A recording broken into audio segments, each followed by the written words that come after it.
Þú ert að hlusta á síðara Pétursbréf úr Biblíunni, heilagri ritningu. Lesari er Steinunn Jóhannesdóttir. Síðara Pétursbréf er hluti af Nýja testamentinu.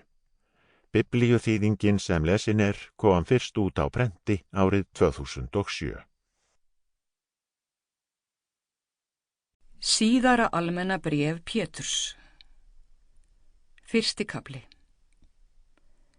Símon Pétur, þjónn og postuli Jesú Krists, heilsar þeim sem Guð vor og frelsari Jesús Kristur hefur í réttlæti sínu gefið sömu dýrmætu trú og mér. Náð og friður margfaldist með yður með þekkingu á Guði og Jesú drottni vorum.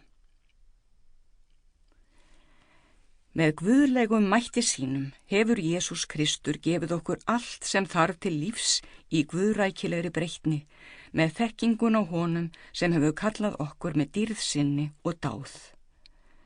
Með því hefur hann veitt okkur dýrmæt og háleit fyrirheit sem fela í sér að þið komist undan spillingun í heiminum sem girndin veldur og verðir hlutakendur í guðlegu eðli.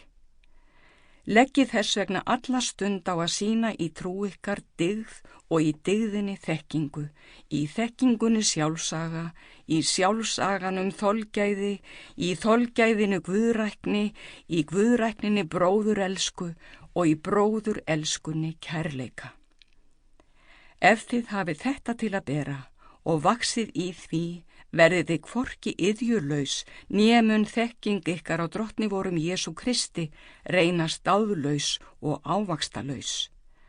En sá sem ekki hefur þetta til að bera blindur í skammsýni sinni. Sample complete. Ready to continue?